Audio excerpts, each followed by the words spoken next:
Unya si Kristo nagsulti nag-remind sa tuwa pinagi ni Nicodemus sa John chapter 3 verse 3 kung siya except a man be born again he shall not see the kingdom of God.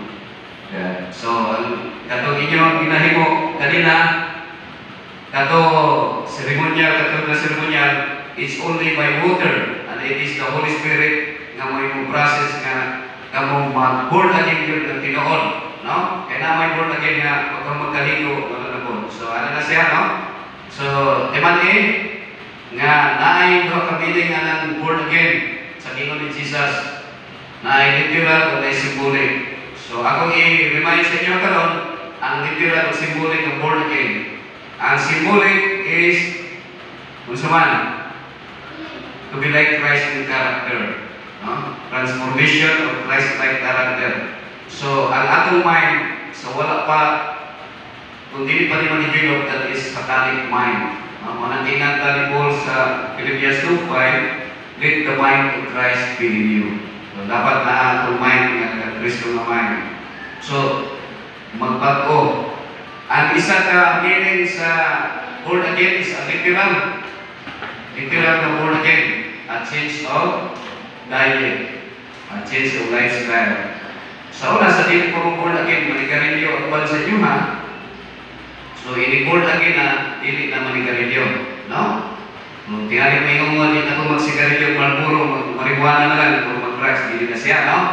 So mag-burn again ang tawag na. Sa una, sa dili pa mo born again, mong inom mo o kuan, kanang malipong gani, mahubog, no? O bisa kini kape o mga kaisyonan, tingali ba ninyo na tanan pa, pero isa-isa siya na magkasakit sa lawas. No? Isip, chaplain sa Adventist Hospital Davao, napulo na ko katuig diha, pirmi na ko mahibagat ang pasyente, nga ipang-dialysis, bumikan kay sige inom o mga tubig lang ang atong inom, ha? Kanya kung inom mo o ka ng Red Horse or Tanduay, so tubig na lang. Kung born again na, di ba? So tingali kung inom bihapon mo ka ng Emperador Grande, so dili na siya born again, ang tawag lang together again, kaya mahubog man kaya mo.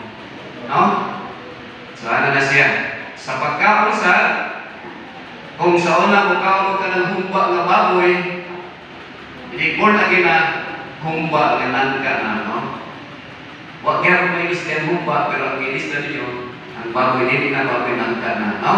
So as much as possible, kaya mas maayos na mag-change ang diet, ang atong lifestyle, kay gusto man ito longer lifespan. Pero above all is a change of character. Kaya yung character na ito is naman kay sa kaling character pa yun, no? So we must, it is our goal, no? By the word of the Holy Spirit na mabago atong mga pag-isip o atong mga kinaiyan. Pero di man na mawala tayo, no? Ang kinaiyan niyo pare-raman ka kinaiyan na naipapit o batasan. Okay, as long as we live, baliktaro na niyang live, baliktaro ng life. Ha? Evil. We are all evil. And that is the reason why Christ died for us, in order for us nga kita maluwas kita sa pagkadaugan, pagkakasasala. So, ang luhod ta, ang sa kabinas na ipangampo.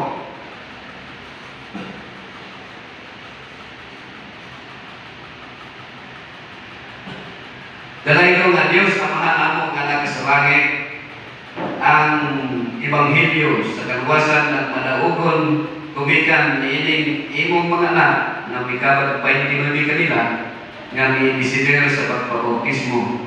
Pagpakita na sila mitawat kanimo imong personal nga manluluwas. Usa Ginoo, sila sa among seremonya nga pag lubong sa diha sa tubigon nga lugnanan, ang tagsa-tagsa nila ka mga kinaiya nga mga kinaiya nga supak sa imong kabubuton ila kining gilubong. Apan Dios, bisan pa niana dili mawala ang among kinaiya nga anaa kanunay ang pagka masinumpagon niya kanimo. Apan adto kami nga pinaagi sa bautismo sa Espiritu Santo na mo transform sa tagsa-tagsa namo nga kinaiya kanamo tanan panining mga bago na bautismuhan nga diin para haom among kinabuhi diyan ang gingharian ng kitaganan nimo nga makapuyo kami dito wala na sakit, wala na katulaanan, wala na kamatayan. Ang mga magyampo, nabindras kami ng kinubuhin pa. Labi niya niningi mo mga anak, na naay mga pagsulay sa ilang mga kinabuhi.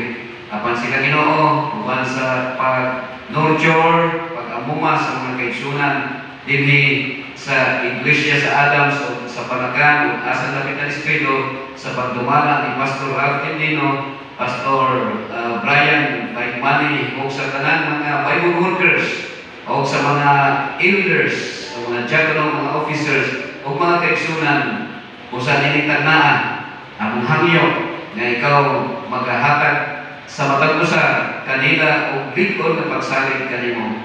I-provide sa ilahay ang needs, financial, supportay sa Ginoo, o sa tanan, hatagi sila pagtuo ng Ginoo.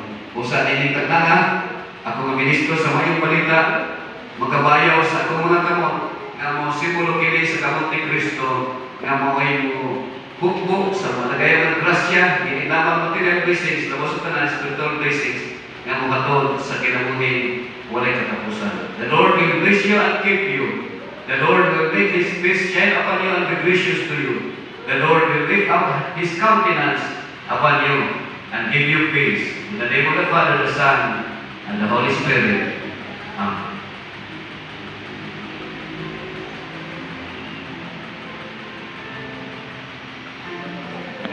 Ayos mo lang ako. Dili. Isa ka kalinya ha. Alala, isa kalinya. Kaya maglaman sa inyo. Ako gihanyo ang mga kaigsunan sa Panagan o Adams. Ato sila i-welcome tagsa-tagsa. Pwede ka maghimog linya. Kabalag ka sa linya. Gusto na mo maglamanos sa inyo ha. While pamantag ng family of God. Kaya dito ang linya sugod and then diri gawas. Okay, linya isa ka linya kaya para maglamano.